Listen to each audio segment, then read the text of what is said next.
हम लोग 36 कौम के लिए लड़ते हैं।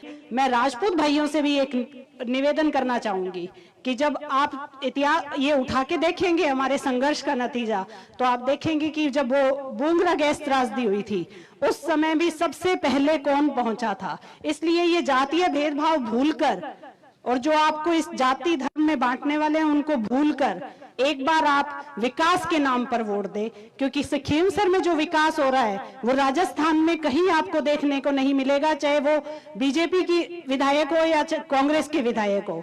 इसलिए अगर आपको विकास को गति देनी है तो आपको वोट आरएलपी को ही देना चाहिए। मेरा विशेष तौर से 36 कौम के लोगों से निवेदन रहेगा कि आप लोग वोट सोच समझकर और अपने दिल पे हाथ रख के दीजिएगा कि आपके लिए बीच में खड़ा होने वाला कौन है। मैं इन दो भाइयों के मार्गदर्शन में ही चलूंगी। बाकी सब लोग अगर बीजेपी को देंगे, कांग्रेस को देंगे, तो उनके आला कमान आपको भी नहीं पता है, मुझे भी नहीं पता है कि कौन है। लेकिन मेरे आला कमान आदरणीय एमपी साहब, बड़े भाई साहब नारायण जी भाई साहब, ये हैं, आपके बीच में रहने वाले हैं। जहां भी मेरी भी कोई गलती होती है तो मेरे दो स्तंभ मजबूत मेरे साथ खड़े हैं।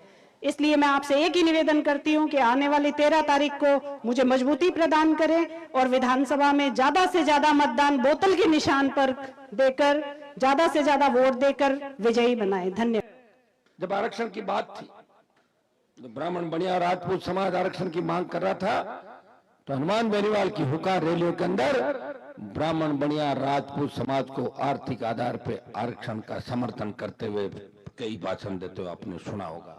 तो आपके बच्चों की चिंता करता हूं, आपकी बेटियां बेटे आगे बढ़े, सत्ता के शिखर पे, प्रशासनिक पदों पे जाए, ऐसी व्यवस्था में हमेशा मैं तैयार हूं। आप आधी रात को याद कर लेना, मैं तैयार खड़ा मिलूंगा। ऐसे तो हर आदमी किसी से खुश होता ही नहीं।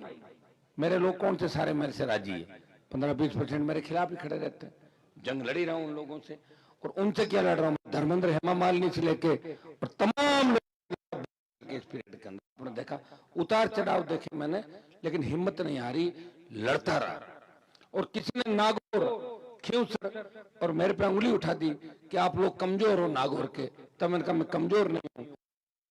तो उस स्थिति में हो सकता है कि मेरा राजनीतिक नुकसान जरूर हुआ होगा, लेकिन आपका सम्मान देश में बढ़ाया। उत्तर प्रदेश, हरियाणा, पंजाब के सांसदों के मुंह से बात कहलवाई कि लड़ाका अगर कोई है वो नागौर का सांसद है। तो नागौर में तो सबने ही वोट दिए थे। 2019 के चुनाव में याद है कि राजपूत समाज ने एक तरफा मतदान किया था 19 के चुनाव के अंदर।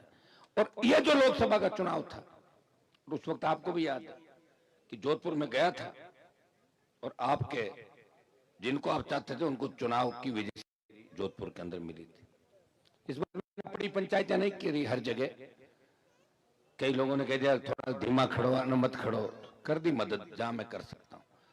आप इस बात को समझते हैं, मैं समझदार व्यक्ति हूं। मेघवाल समाज, रेवाड़ी समाज जो हमेशा मुझे वोट करता है ओलादन का, इस पूरी कॉन्स्टिट्यूंसी का, लेकिन राजपूत समाज ने भी इस चुनाव के अंदर हनुमान बेनीवाल का चिन्ह बदल गया। चिन्ह तो बोतल था, उस समय टायर था, चिन्ह बोतल लेके आया वापिस। लेकिन आपने इस जिले के अंदर मुझे वोट दिए थे नौजवानों ने, मुझे याद है मकराना, कुचामन, डीडवाना और खींवसर के अंदर आपने मुझे वोट भी दिया और आशीर्वाद भी दिया।